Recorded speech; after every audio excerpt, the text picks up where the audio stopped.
Ce qui est important aussi au niveau des ouvrages de soutènement, qui est très important, c'est le drainage du soutènement.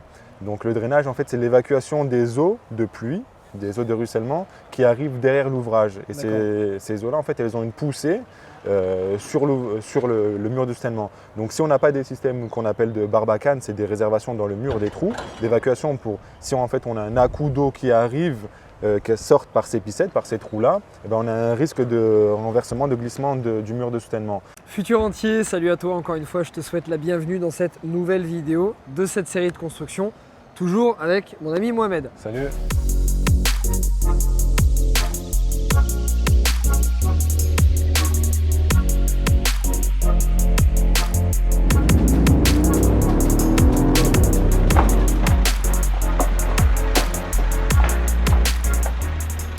Donc si tu me découvres à peine, en fait je fais une longue série de vidéos YouTube sur ma construction pour te détailler chaque étape.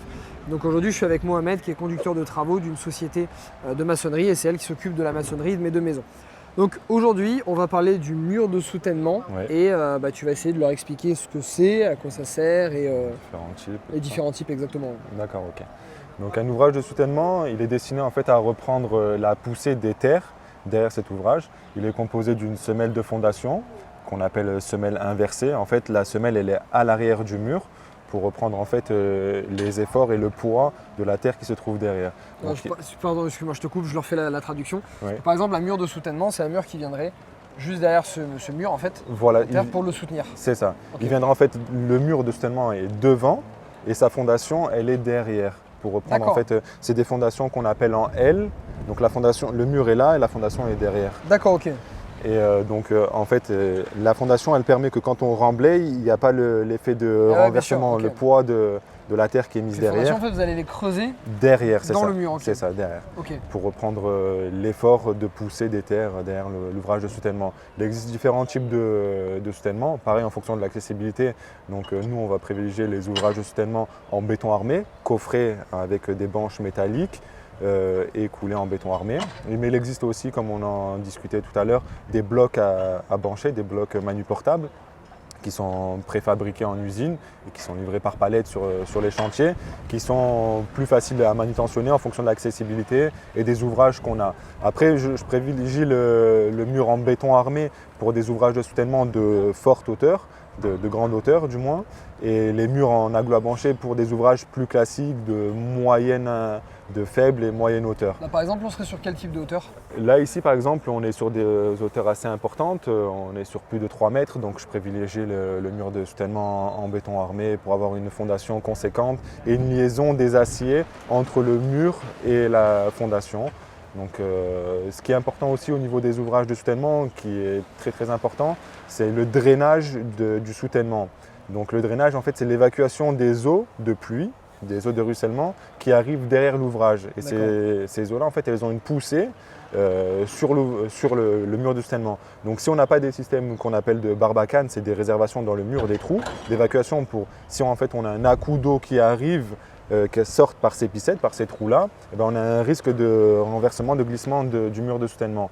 Après, ce qui est important aussi lors de l'édifice d'un mur de soutènement, c'est une fois qu'on a coulé la fondation et qu'on a fait le voile, moi je préconise de faire une cunette en béton. Pardon, donc le voile c'est le mur en fait. Voilà, c'est ça. Je traduis si tu n'as pas vu les vidéos précédentes. Mohamed il a tourné les autres vidéos, il se dit bon, il a dû suivre les autres vidéos et peut-être pas, tu vois. Ouais, je pense qu'ils vont suivre. J'espère qu'ils vont regarder les autres vidéos pour comprendre le jargon des suivantes. Voilà, c'est ça.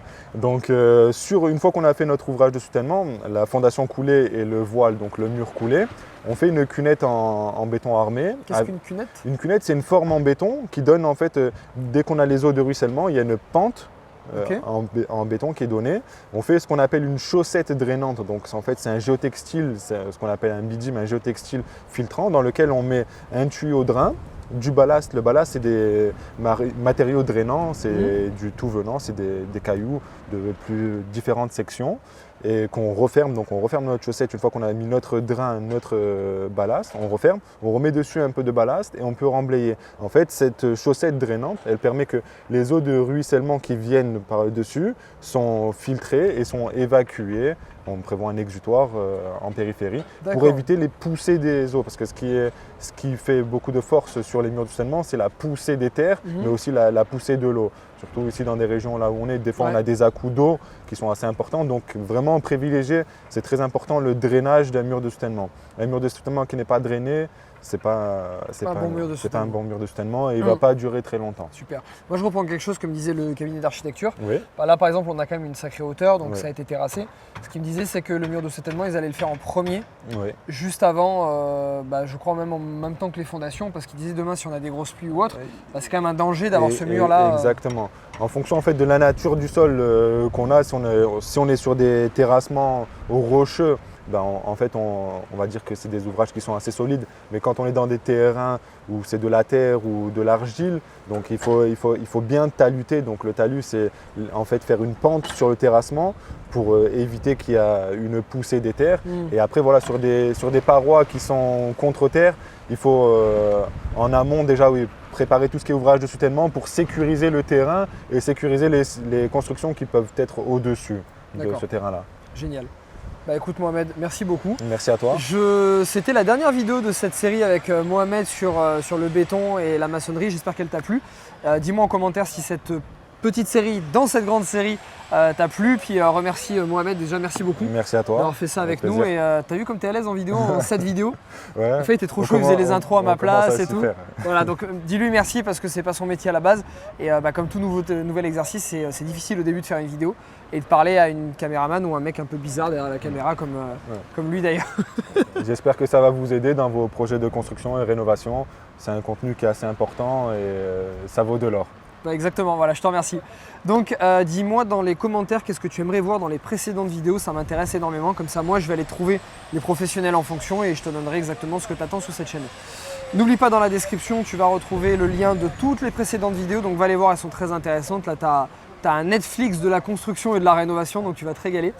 Et tu auras un lien également de ma part qui t'envoie des vidéos gratuites, donc c'est par mail et c'est gratuit, sur comment j'ai démarré l'investissement immobilier, donc avec un tout petit appartement. Mon premier, c'était un studio de 20 mètres carrés. Donc comment tu vas démarrer dans l'investissement immobilier, comment en vivre très rapidement, faire des investissements rentables, etc., etc. Donc tout ça, tu trouveras dans la description. Je te souhaite, futur entier, très très belle journée, la patate, la motivation. Et puis on reverra peut-être Momo une autre fois, si je fais une autre construction. N'hésite pas, avec plaisir. Merci à toi. Ciao, ciao. Merci. Salut.